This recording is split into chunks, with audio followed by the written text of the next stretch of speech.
When the summons arrived, it did not come in an envelope, a sealed crystal, or even through the respectable channels of court communication. It came through her kitchen printer while she was trying to repair a stubborn nutrient kettle that had decided steam was a form of political protest. The sheet slid out with a cheerful chime. Lyris stared at it. Then she stared at the kettle, then back at the sheet. "Interesting," she said. "One of you is broken and the other is probably worse." The kettle hissed at her with wounded dignity. She wiped her hands on a cloth and picked up the message. The seal of the High Convergence Court shimmered across the page in silver-black lines, official enough to make her spine tighten on instinct. Beneath it, in elegant script, was a formal notification of attendance. She had been selected for presentation in the Hall of Choosing on the next orbital cycle.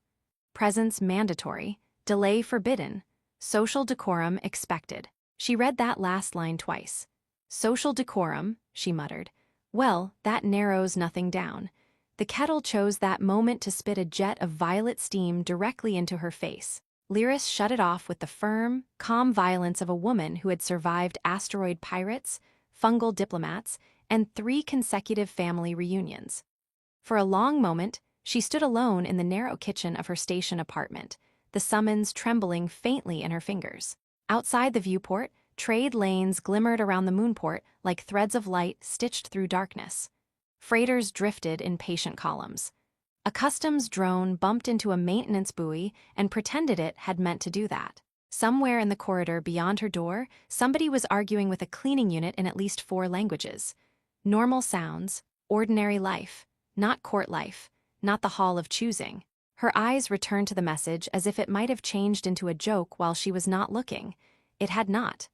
"You've made a clerical error," she informed the empty room.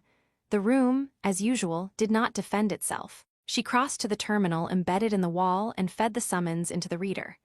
The system pulsed green, verified the seal, then displayed her identification record in a neat row of glowing lines. Name: Lyris Avental.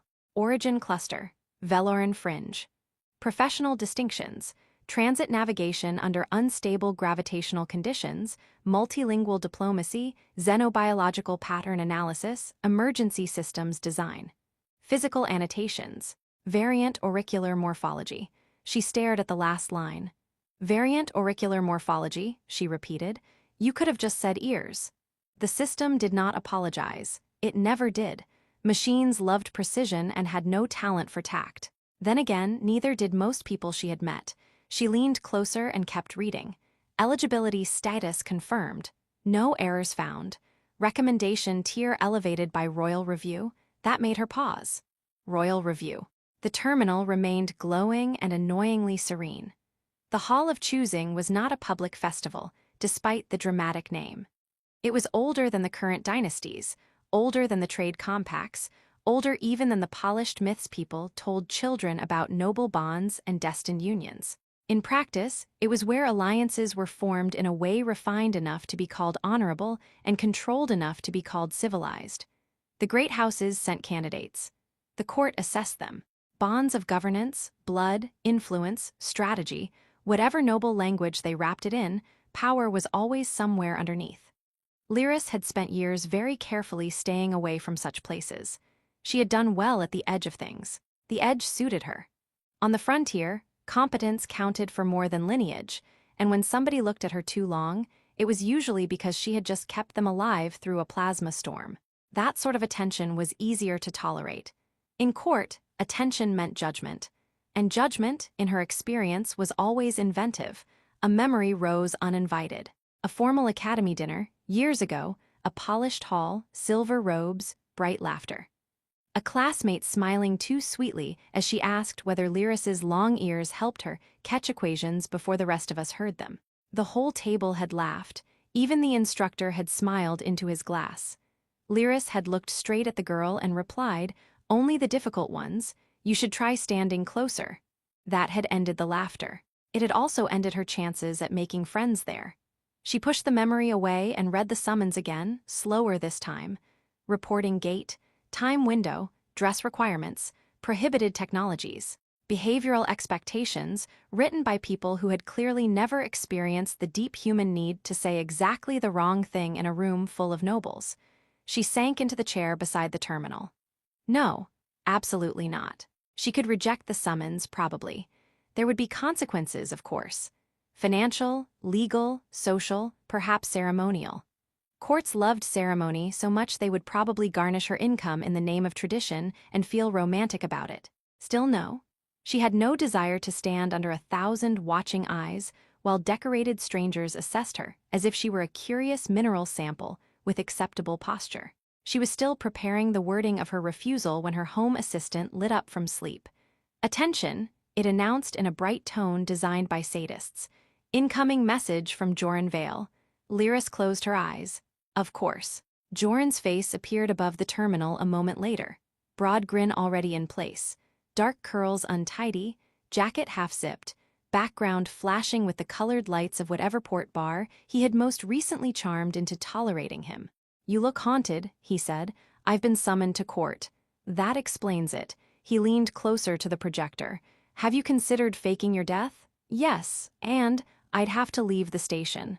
Fair, tragic flaw in the plan. She held up the summons. His eyebrows climbed higher and higher as he scanned it. "Oh," he said. "Oh, that's not small court, that's capital C court."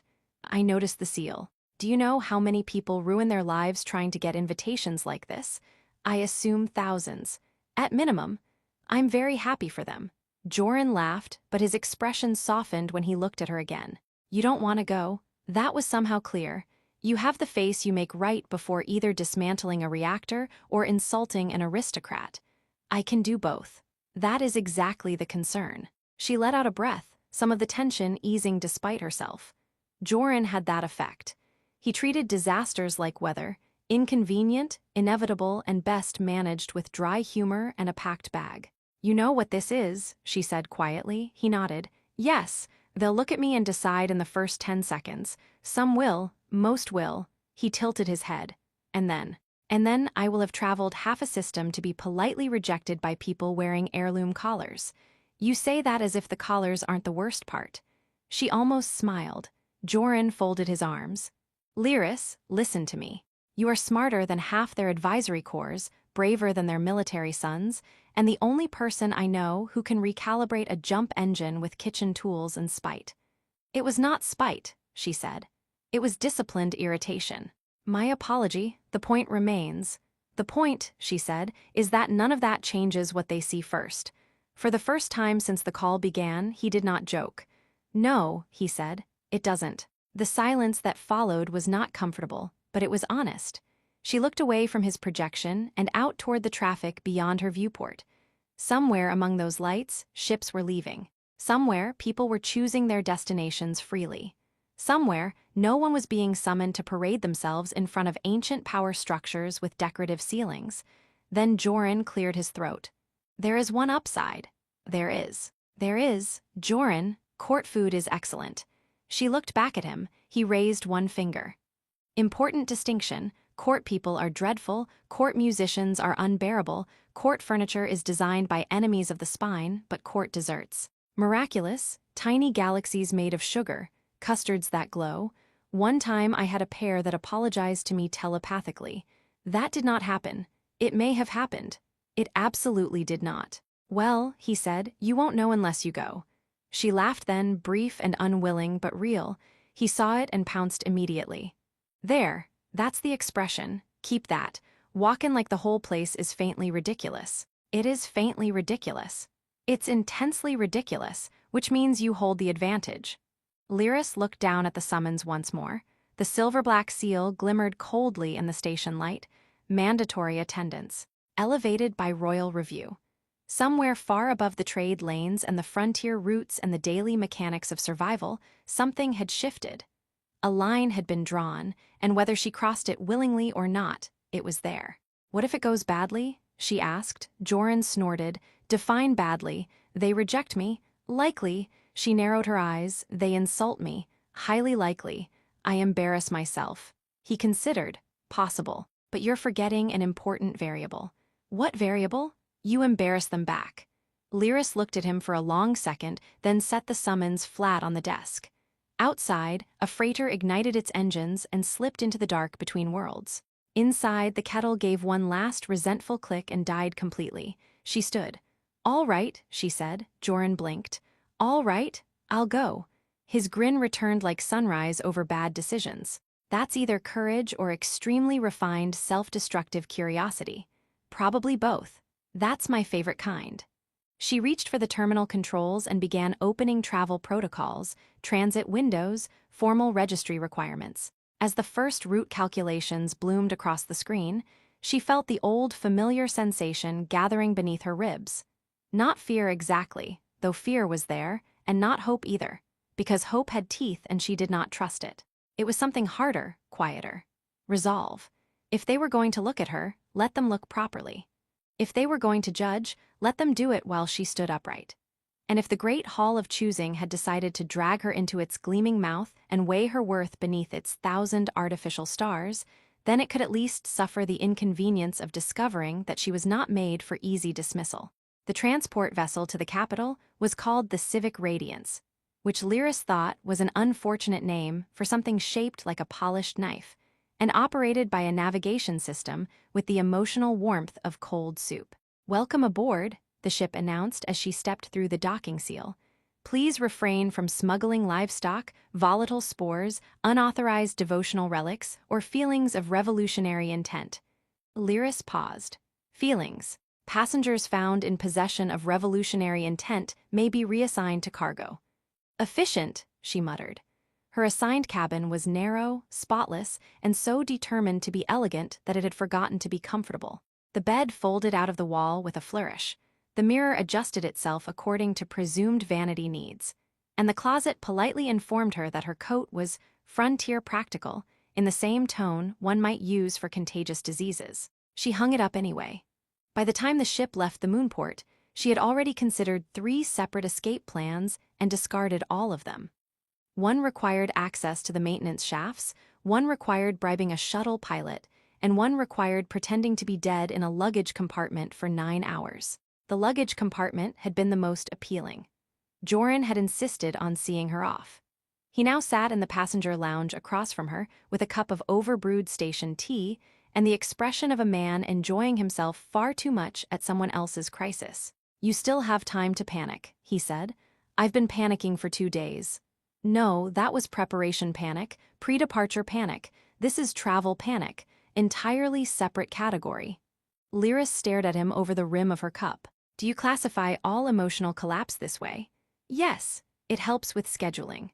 The lounge windows stretched in a long curve along the hull, showing the capital route opening ahead in bands of distant light. Merchant lanes shimmered in ordered streams. Farther out, patrol ships moved like black nails against starlight. Somewhere beyond all of it waited the royal sectors, with their palaces, laws, ceremonies, and people who used words like propriety as if they were armed. Around them, passengers settled in. Most were court-bound, which was obvious not because they looked noble, but because they all had the same expression, half pride, half terror, and 1/4 calculation. Lyris knew that made 3 halves. She felt it was appropriate. A young man in silver formalwear sat nearby, practicing smiles into the reflection of his wrist screen. A woman in layered blue silk was dictating lineage details to her assistant drone with the concentrated despair of someone revising reality at the last minute. 2 older nobles whispered to each other behind jeweled sleeves and glanced at Lyris just long enough to pretend they hadn't. Joran followed her gaze. "Ah," he said, "you've been noticed. By people I did not wish to interest. That's how prestige works. It seems defective. Massively." The silver-clad young man stood and approached them, posture straight, smile polished to a ceremonial shine. "Forgive me," he said to Lyris, "but are you also traveling for the choosing?" His eyes flicked briefly toward her ears before returning to her face with such forced discipline that she nearly admired him.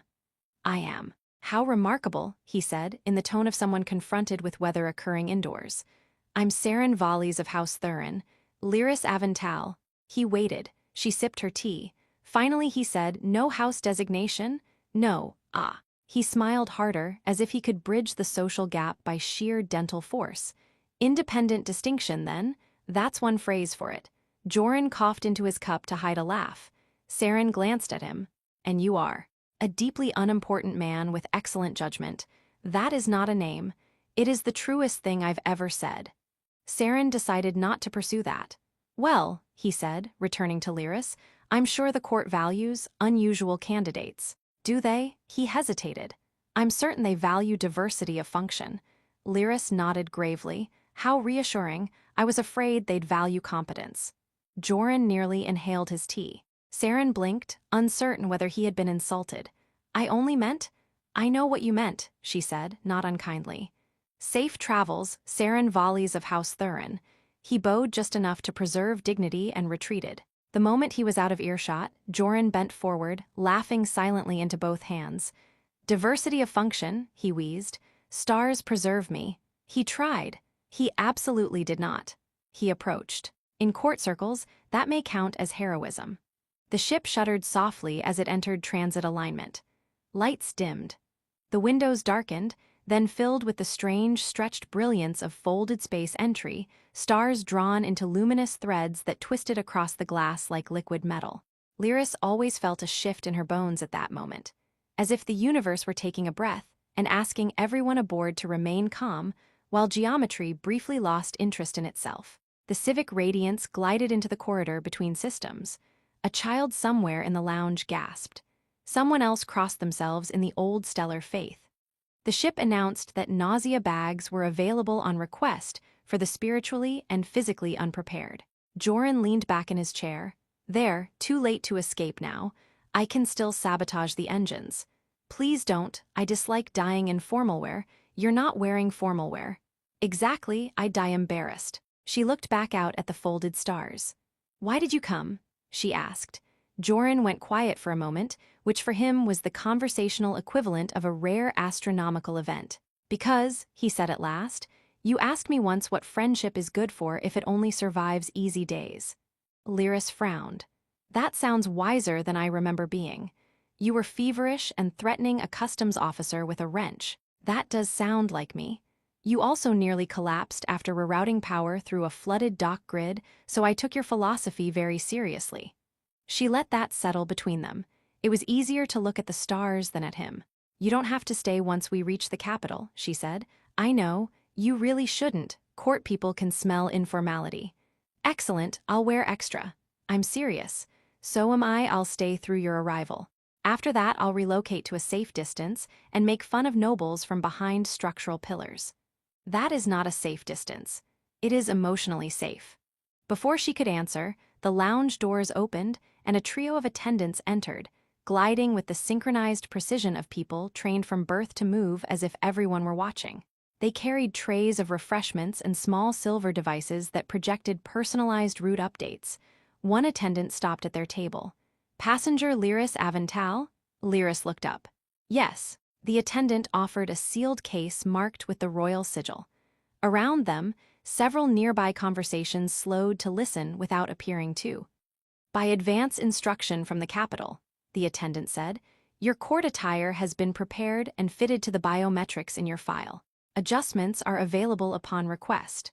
Lyris accepted the case cautiously, like an animal that might explode in a well-bred manner. Thank you.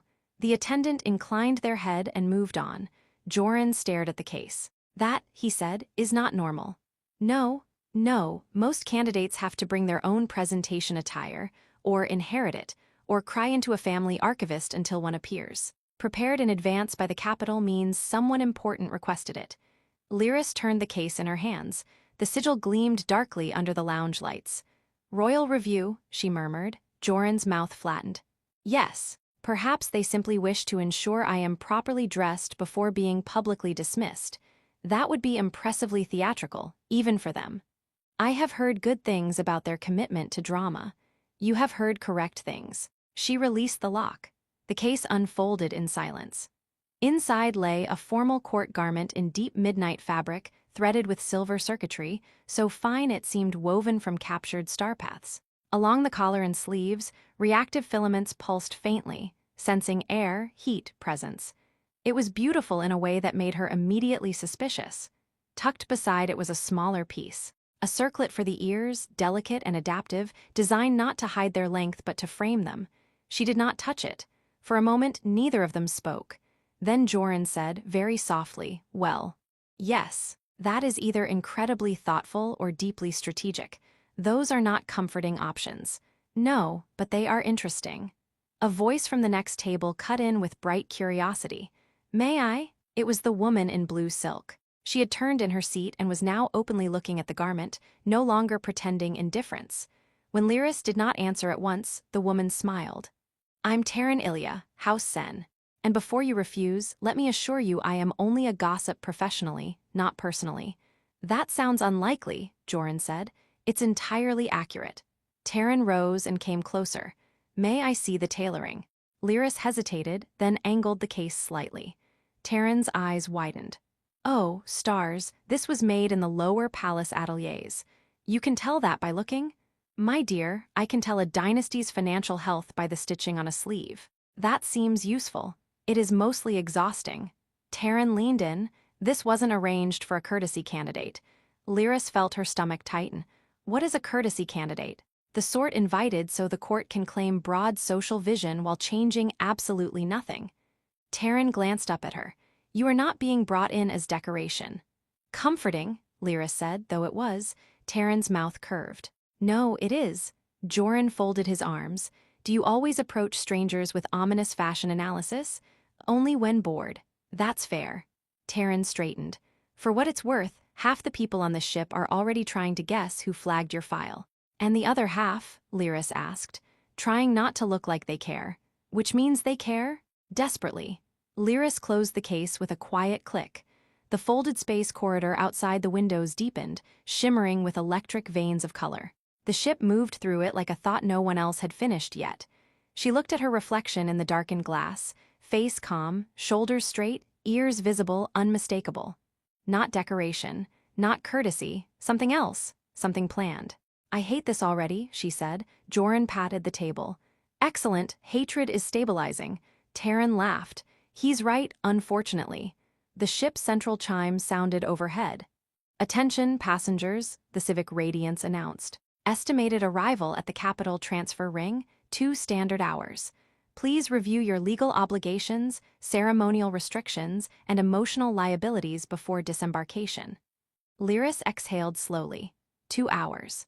Then the Capital, then the hall, then all the eyes. She rested one hand on the closed case. Whatever waited for her there had begun before she ever stepped onto the ship. Somewhere in the palace, somewhere behind the machinery of ritual and rank, someone had looked at her file and made a decision. The thought should have frightened her more than it did. Instead, it sharpened her. Let them prepare. She would too. By the time the Civic Radiance locked into the Capital Transfer Ring, Lyris had changed her mind 17 times about being there, and none of those new opinions were any better than the original one. The Capital did not greet arrivals with warmth. It greeted them with systems. A corridor of scanning light swept over each passenger as they disembarked. Identity threads were checked, clothing codes were verified, biological anomalies were cataloged with the kind of enthusiasm only bureaucratic software could sustain. Above the docking concourse, enormous screens cycled through formal greetings in 23 languages and one legal dialect nobody truly spoke, but everyone feared. Welcome to the Crown Expanse, announced a voice from everywhere at once. Please proceed with dignity. Joran glanced around. Do they fine you if your dignity slips? Probably by the minute, Lyris said. She stepped forward into the line.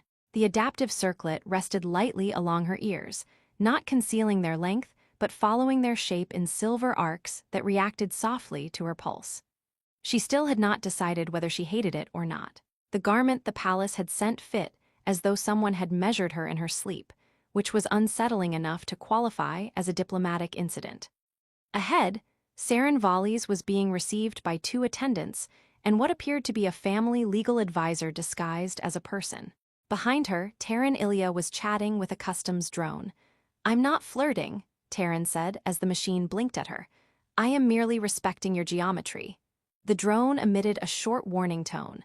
That usually works better on organic life, Joran said. Taryn sighed. Machines have no romance. They've met us, Lyris replied. The line moved. Lyris stepped into the verification arch. For one long second nothing happened. Then the arch flashed gold. Around her, several nearby heads turned. A nearby clerk sat up straighter. Passenger Lyris Avental, priority escort confirmed. Lyris frowned. Priority for what? The clerk checked the floating screen before him and immediately developed the expression of a man wishing to be elsewhere. It does not specify. Of course not. Joran leaned in. That's a terrible sign. I know. 2 palace escorts arrived within moments, both dressed in dark formal uniforms threaded with command insignia. They bowed with precise courtesy. Lyris Avental, said the taller one. By order of the royal court, you are to be transferred directly to the Eastern reception wing. Joran lifted a hand. Excellent, and I'm accompanying her. The escort looked at him. Joran looked back. The escort consulted his wrist display. You are not listed. I'm emotionally listed. That is not a valid category. It should be. Lyris almost smiled despite the pressure gathering behind her ribs. He's with me until the reception gate. The escort hesitated for exactly the amount of time required to remind everyone present that rules existed. Then he inclined his head. Until the reception gate. Joran put a hand to his chest. I have been recognized by the state. No, Lyris said. You have been temporarily tolerated. That's even more moving. They were led through the concourse, past receiving halls and security membranes and the vast public galleries where the capital displayed itself like a perfectly polished threat. Beyond the transparent walls, the city stretched in layered rings beneath a domed atmosphere shield. Towers rose like frozen signals. Transit streams curved through the air in bright lanes. Above it all, orbital mirrors caught the star and scattered daylight in controlled gradients across the Crown District. Lyris kept walking. The escorts were efficient and silent, which meant Joran spoke enough for all of them. So, he said, hands clasped behind his back as if he toured imperial capitals every week, how often do you get dramatic priority escorts for mysterious candidates? Neither escort answered. Daily? He tried. Weekly. Is there a brochure? Still nothing. Terran, walking just behind them now, murmured, You're poking armed decorum. Yes, Joran said. I'm hoping it pokes back. It won't, said the shorter escort without turning. We are trained. Joran brightened. At last. A personality. Lyris let the voices wash around her while she watched the city. She had seen capitals before, but this one had that particular imperial quality of seeming less built than imposed. Every line carried intention. Every open space looked prepared for judgment. Even the air felt curated. At the eastern reception wing, a pair of tall silver doors opened before them. Inside waited a chamber full of candidates and attendants, and low circulating music designed, apparently, to remind everyone that panic could be elegant if properly orchestrated. The moment Lyris entered, conversation shifted. Not stopped, shifted. She knew that movement well. It was the social equivalent of a blade turning under fabric. Clusters of candidates stood in their house colors, each group arranged with effortless calculation. Some looked away too quickly. Some stared too openly. A few performed the oldest trick in civilized society and smiled while excluding her from the shape of the room. Joran muttered, Ah, there it is, class-based herding behavior. Do not start anything, Lyris said quietly. I never start, I merely continue. A court attendant approached and bowed. Final pairing assignments will be issued at dusk. Until then, candidates may remain in reception or retire to their suites. Orientation begins shortly. Orientation, Joran repeated. Wonderful. Nothing has ever gone wrong after an orientation. Terran gave him a sideways look. You're not wrong often enough to be healthy. Lyris had just begun to scan the room for the quietest place to stand when a familiar voice rang across the chamber. Well, Saren Valles approached with 2 other young nobles beside him, both dressed in such expensive restraint that each thread practically radiated inherited confidence. He offered her a polished bow. It seems the capital is making special arrangements for you. Lyris folded her hands behind her back. It seems so. One of Saren's companions, a woman with sharp eyes and a sharper smile, tilted her head. How fascinating. That word again. Lyris was beginning to think fascinating was the court-approved substitute for unsettling. Saren gestured lightly toward the reception chamber. You didn't have to. Joran smiled brightly. This is such a healthy environment. Before anyone could answer, an attendant approached Lyris again. Your suite is prepared, the attendant said. You have also been scheduled for a private pre-ceremonial consultation. Lyris blinked. With whom? The attendant checked the display. The record states only Crown Authority. Joran shut his eyes briefly. That is, somehow, worse than naming a person. Taryn folded her arms. You realize everyone in this room now hates you at least a little. Only a little? Joran asked. Disappointing. Lyris ignored him. When is the consultation? In 1 hour. The attendant bowed and left. For a moment no one spoke. Then Saren said, with the brittle calm of a man trying to remain gracious while his worldview tore slightly at the edges, "It seems, Lyris Avental, that your visit may be more significant than expected." She looked at him and thought of the summons arriving in her kitchen, of the tailored garment, of the gold clearance at the transfer ring, of the Alpha King's gaze holding on her for that impossible second. "Yes," she said quietly. "It seems that way." Joran straightened his sleeves. "Good, then the plan remains simple." "There is no plan," Lyris said. "There is always a plan." Taryn raised a brow. "And what is it?" Joran grinned.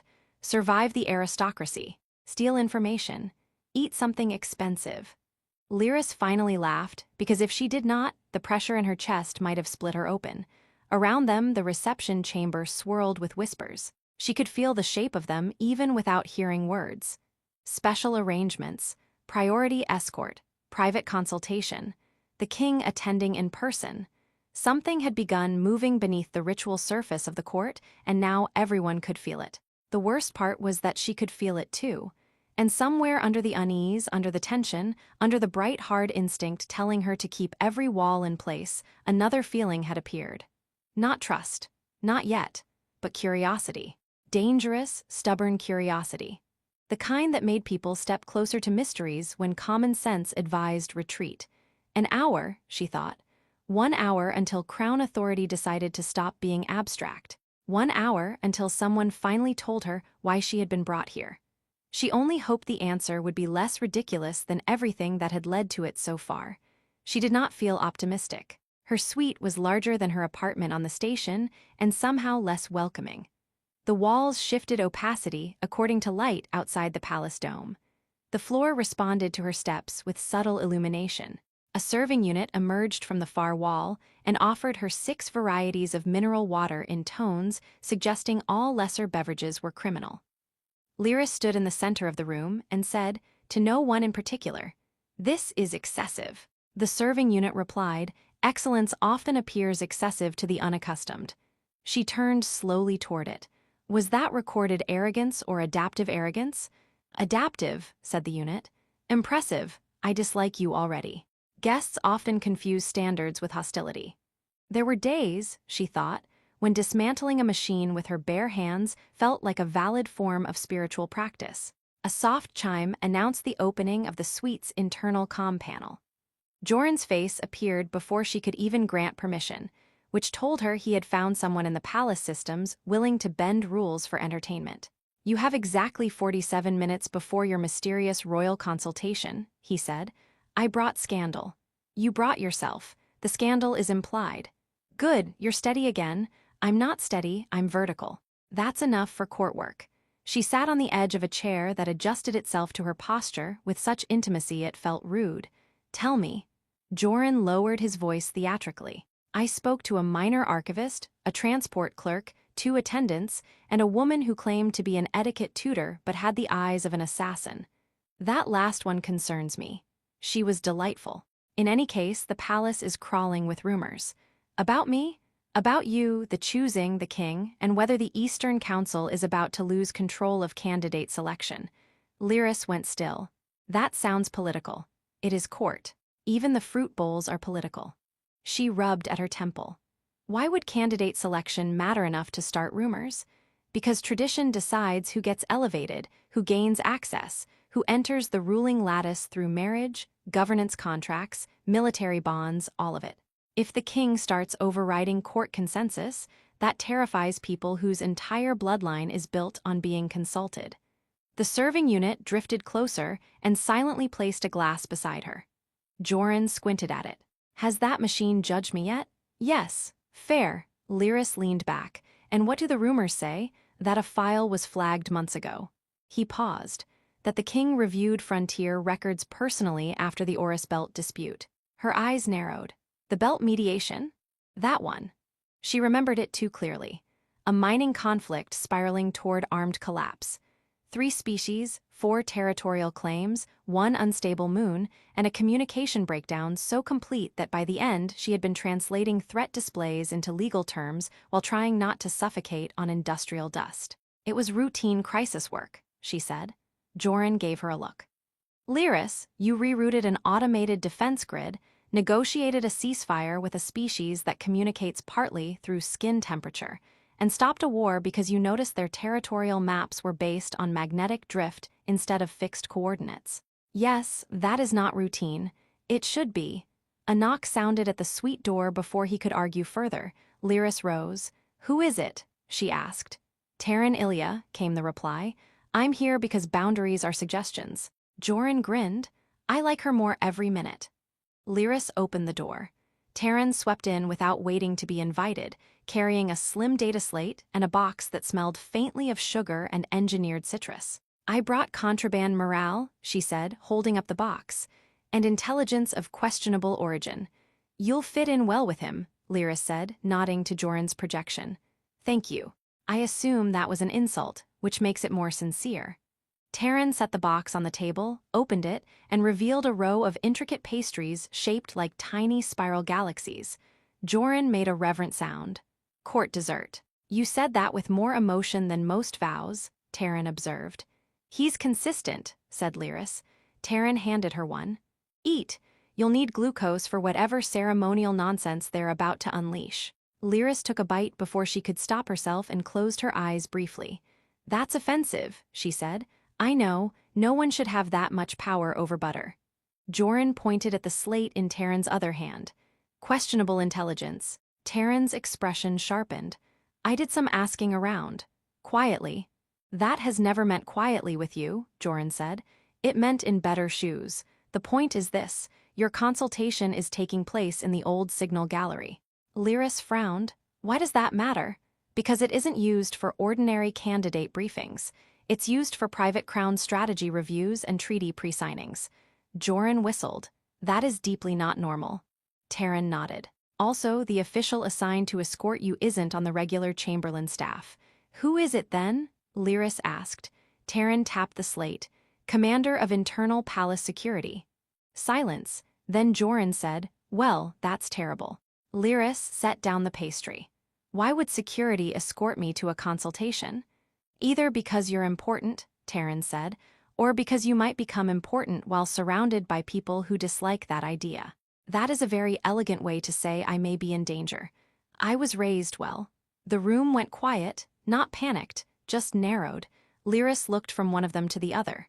Joran, for all his jokes, had gone alert in the way he did when circumstances tilted from absurd to potentially lethal. Terran looked less surprised than irritated, as if the palace had chosen an inconvenient time to become dangerous. Do you think I should refuse the meeting? Lyris asked. No, said Joran at once. No, Terran agreed. She folded her arms. That was alarmingly fast. Joran spread his hands. Because refusing crown authority inside the crown palace seems like a faster route to disaster than attending. And, Terran added, if the king wanted to harm you, he would not need a consultation room to do it. He has an empire. That is somehow not reassuring. It isn't meant to be. The panel chimed again. This time the suite itself spoke. Escort has arrived. Joran stood from wherever he was on his end of the call. I'm coming down. You're not allowed past the reception gate. I know. I'm coming down to pace dramatically within permitted boundaries. Terran dusted sugar from her gloves. I'll walk with you to the corridor junction. Lyris looked at them both and felt something strange and fragile move through her. She had not expected allies here. She had expected scrutiny, dismissal, spectacle.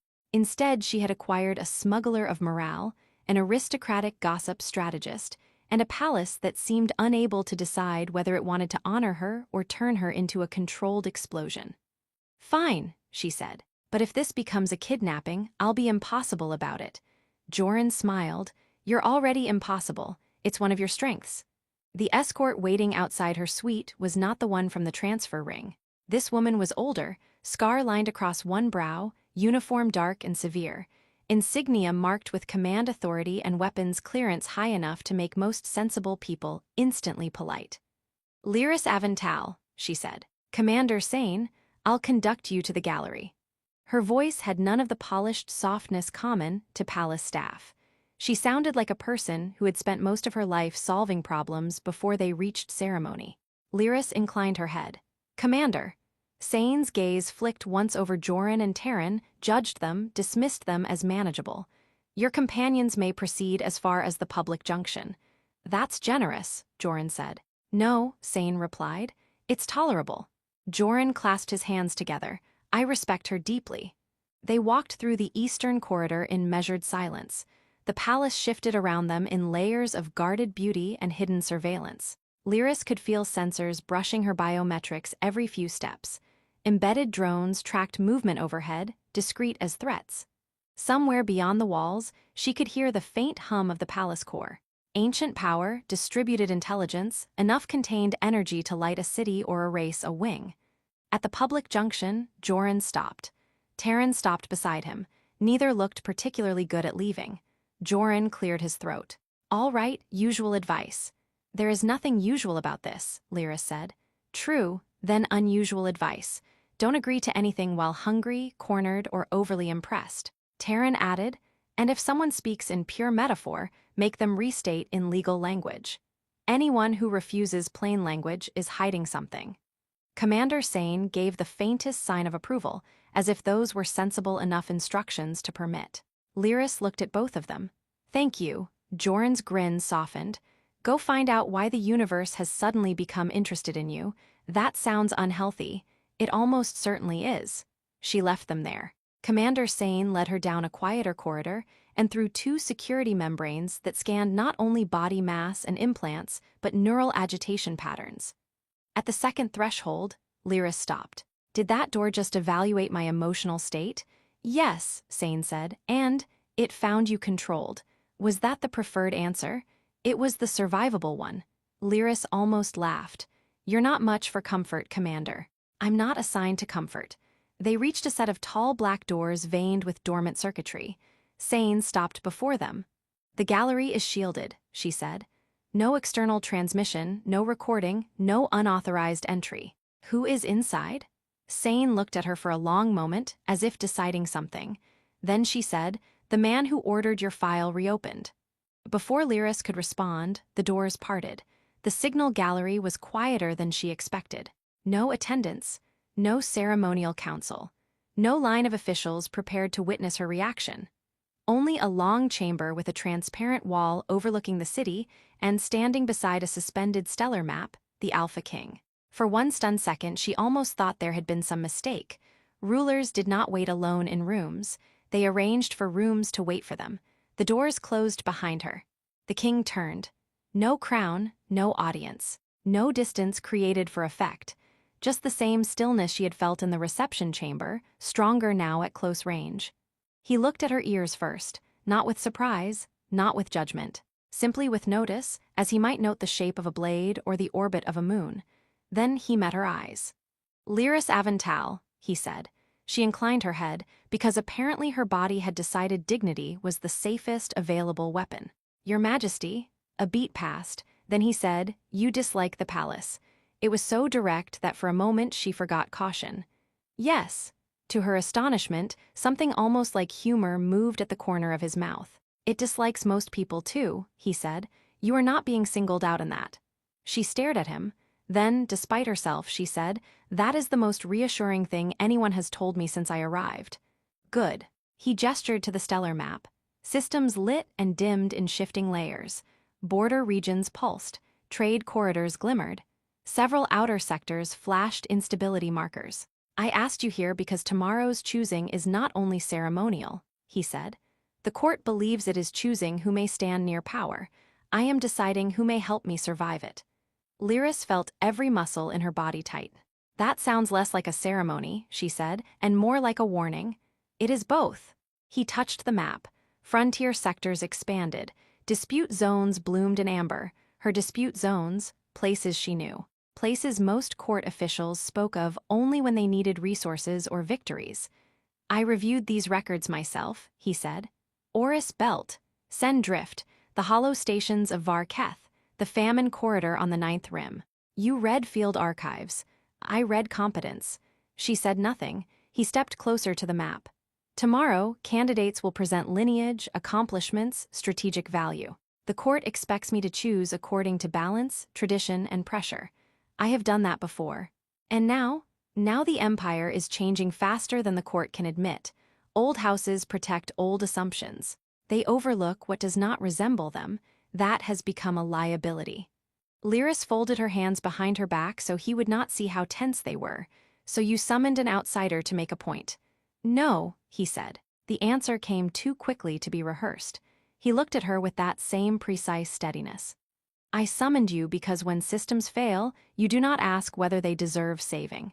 You ask where the fracture is and what it will cost to hold. Something in her chest shifted. No one at court had spoken to her like that, not as novelty, not as problem, not as bold inclusion. As function, as force, as someone whose mind mattered in a room where bloodlines usually spoke first. That is not the same thing as standing at your side, she said. No, he agreed. It is harder. Silence again. The city moved beyond the transparent wall, bright and distant, and full of people who had no idea this conversation was happening above them. Lyris chose her next words carefully. If this is an offer, she said, it is a dangerous one. Yes, the court will hate it, some of it. The rest will wait to see who survives. That was bleak enough to be funny. She let out a breath that almost became a laugh. You make partnership sound like a military exercise. His expression shifted, and this time she was certain it was humor. In my experience, all durable partnerships contain at least some logistics. That startled a real laugh out of her. The sound seemed to alter the room. Not much, but enough. The Alpha King watched her for a moment, then said, Tomorrow I will not claim you. The word hung there. Claim, heavy with law and custom and all the old structures she had feared. I know what the court expects, he continued. I will not offer you ownership disguised as honor. If I ask anything of you, it will be openly. Lyris looked at him and realized, with slow, unsettling clarity, that this was the first moment since receiving the summons in which she was more curious than afraid. And what, she asked quietly, will you ask? His gaze did not leave hers. That, he said, depends on whether you are willing to hear the truth before the court does. The stellar map shifted again. One outer sector flared red, then another, then a third. Lyris turned toward the projection, her pulse suddenly loud in her ears. Those were not ceremonial markers. Those were crisis signals, simultaneous, escalating. She looked back at him. He did not look surprised. And in that instant, she understood that whatever tomorrow's choosing was supposed to be, it was already too late for it to remain only a tradition. By the time dawn light spread across the palace dome, the Hall of Choosing had become two things at once. A ceremony and a battlefield pretending to be civilized. Lyris stood in the candidate chamber while attendants made their final adjustments and whispered in voices trained never to sound like gossip, even when gossip was clearly their entire moral foundation. The adaptive circlet rested against her ears, the midnight fabric of her court attire alive with faint silver pulses. She had not slept much. It turned out that being privately warned by a king and shown a cluster of active frontier crises was not ideal for rest. Taryn was pinning a star-thread clasp to her sleeve with unnecessary intensity. You look dangerous, Taryn said. I look dressed. In this court, those are often the same thing. Joran lounged against a pillar near the chamber threshold, with the deeply disrespectful ease of a man who had somehow bluffed his way past 3 layers of palace restriction by carrying a tray for 6 minutes and then refusing to leave. Lyris eyed him. Why are you here? Because fate is dramatic and I'm committed to supporting its weaker scenes. You are not supposed to be in this room. No one has successfully explained that to me yet. Commander Sane entered before Lyris could answer. Her expression suggested she had noticed Joran hours ago and had decided he was less dangerous inside the room than loose in the corridors. The hall is full, Sane said. The Eastern Council arrived early, so did the military delegates. That is not normal. Nothing has been normal since I got a letter in my kitchen, Lyris muttered. Sane's gaze settled on her. When the moment comes, hold your ground. What moment? Sane said nothing. Then, after a beat, "The one they think you'll retreat from," and then she was gone. Joran straightened a little. That was deeply encouraging in a predatory sort of way. Taryn folded her arms. "It means the room expects conflict." Lyris looked down at her own hands. Yesterday she would have called this impossible. Yesterday she would have been thinking only of surviving humiliation with enough dignity left to carry home. Today was different. Today she knew the court was not merely weighing candidates. It was being tested. The frontier crises on the stellar map had not been random. Systems were destabilizing. Borders were slipping. The old noble houses wanted continuity because continuity preserved their influence. The Alpha King wanted someone who understood fracture, not performance. He wanted someone who could stand beside him when the room turned hostile. She lifted her chin, then let it expect. The procession into the hall unfolded with mathematical precision. Names, houses, lineages, polished shoes, inherited arrogance. One by one, the candidates were led beneath the vaulted ceiling of artificial constellations. The court assembled in layered rings, great houses and ministers, and military strategists and ceremonial parasites, all arranged in gradients of importance. Lyris entered near the end. The silence that met her was not empty, it was loaded. She could feel every glance, some curious, some dismissive, some already sharpening themselves into ridicule. She kept walking. At the far end of the hall, the Alpha King sat upon the living throne, unmoving, unreadable. To his right stood council members. To his left, a suspended tactical lattice shimmered so faintly most of the court probably assumed it was decorative. It was not. The choosing began. The first candidate spoke beautifully and said almost nothing. The second listed military honors inherited so recently they still smelled borrowed. The third had a laugh engineered for social warfare and a strategic plan apparently based on flattering everyone until policy surrendered out of exhaustion. Joran, hidden among secondary attendants near the wall, caught Lyris's eye once and mouthed, "Terrifying." She nearly smiled. Then the refusals began. Some candidates were accepted into lesser alliances. Others were deferred. A few were dismissed. Each judgment rippled through the hall like a careful blade. When her name was called, the sound seemed to strike the chamber harder than the others. Lyris Avental, Veloran Fringe, independent distinction. No house, no bloodline shield, no graceful lie. She stepped forward alone. A counselor rose first, an older woman in formal white, voice cool as vacuum steel. "Your achievements have been noted. Your background is unconventional." Lyris clasped her hands behind her back. That is a polite word for it. A murmur moved through the court. The woman did not smile. The role of one chosen here extends beyond skill. It demands cultural compatibility, lineage coherence, diplomatic presentation. Taryn, somewhere behind the candidate rows, whispered, "There it is." Lyris looked at the counselor. Meaning, the woman said, that influence is not merely earned in action. It is sustained through trust in form. Lyris let that sit a moment, then she said, "And when form fails?" A few heads turned. The counselor's expression tightened. "This court has not failed." "No," said Lyris. "Then why are 3 outer sectors in escalating crisis while we stand here discussing whether I am shaped correctly for diplomatic furniture?" It hit the hall like a crack through glass. Voices rose at once. Shock, offense. Somebody in the third ring actually gasped, which Lyris had thought only happened in bad dramas and oxygen accidents. The counselor went pale with fury. "You presume much." "I was shown the tactical feeds," Lyris said. Now the noise changed. That mattered. The Alpha King had let her know. The Alpha King had trusted her with active information. The court understood the implications immediately, and none of them liked it. A minister on the left stood sharply. "Those matters are under review." "Are they?" Lyris asked. Because in the frontier, under review usually means people are still dying, just more formally. That did it. Even Joran winced, though with admiration. The minister opened his mouth to answer, but the Alpha King rose. The entire hall fell silent. He descended the steps of the throne with the same unhurried certainty he had shown in every room she had seen him enter, as if time itself made room for him out of caution. He did not look at the ministers. He did not look at the outraged council. He looked only at her. Tradition, he said, his voice carrying through the hall, has mistaken familiarity for wisdom. No one moved. He continued walking. Many here believed this ceremony would confirm what they already valued: status, predictability, obedience dressed as grace.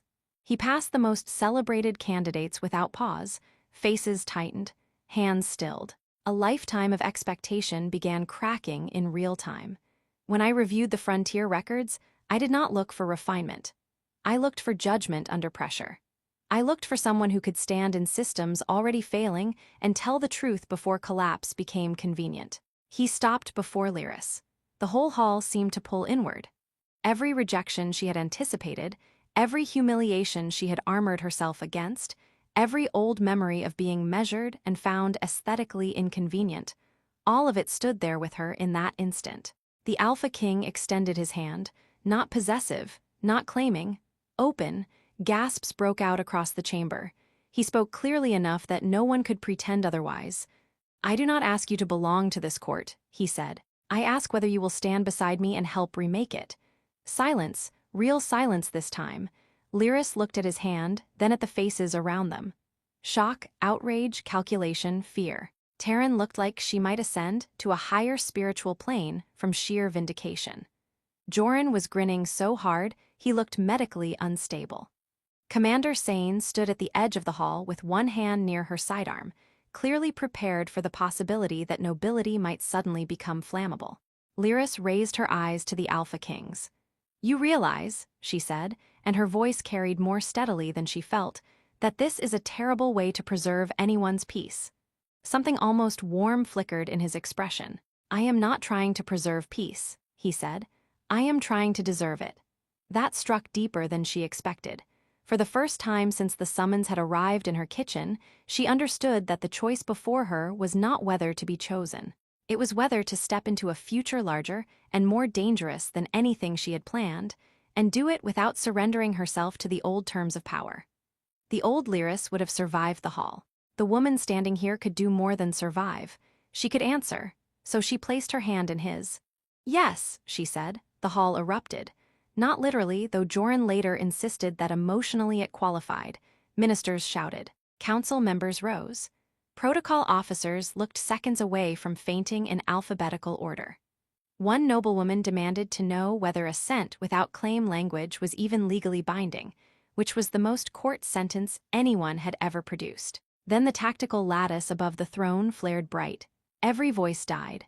The frontier sectors expanded across the hall in stark red-gold projections, live feeds, ruptured transit routes, failing supply chains, a disputed defense grid reactivating under corrupted command code. The Alpha King did not release Lyris's hand. "Now," he said to the court, "you may continue arguing about appearances." No one answered. Lyris looked up at the lattice once, took in the pattern, and felt her mind shift cleanly into work. "The Oris corridor collapse is secondary," she said. "The real fracture is here." She stepped forward before anyone could object and pointed to the junction pulse between two outer lanes. "The defense grid isn't malfunctioning. It's receiving mirrored territorial signals from old court maps and live frontier drift coordinates. It thinks both sides are intruding." A military strategist turned sharply. "That's impossible. It is if your maps are ceremonial," she said, and the stars kept moving anyway. Joran actually laughed out loud. The strategist looked offended. "This is not amusing." "No," Joran said, "but it is devastatingly on theme." The Alpha King gestured once. "Continue." Lyris did. She spoke quickly now, no longer to impress or defend, but because people would die if the wrong kind of pride delayed them. She outlined a synchronization patch using dynamic magnetic drift modeling. She rerouted emergency relief through lesser trade lanes the capital had ignored because they were too modest to flatter anyone's legacy. She identified which houses would resist and which governors could be leaned on through supply leverage. When she finished, the hall had gone very still again, not with rejection, with attention, real attention. The kind she had spent half her life earning in places where no one had time for prejudice if the oxygen seals were failing. One by one, objections faltered. Not because everyone suddenly became virtuous, but because competence had entered the room carrying evidence and no one could outrank physics. The first to step forward was not a minister or a court elder. It was Saren Valles. He bowed to Lyris, formal and plain. "I spoke carelessly on the transport," he said. "I was wrong." That surprised her enough that she answered honestly. "That must be exhausting." A few startled laughs escaped the room. To Saren's credit, he smiled. "It is. I may improve with practice." Taryn, delighted beyond reason, added, "Write this day down." A noble apologized before sunset. Even the Alpha King's mouth shifted slightly at that. What followed was not instant harmony. Empires do not transform because one room has a revelation, but the shape changed. Orders were issued. Frontier relays opened. The military strategists moved from denial into frantic usefulness. The Eastern Council, faced with live crisis and public clarity, chose the only respectable option left too.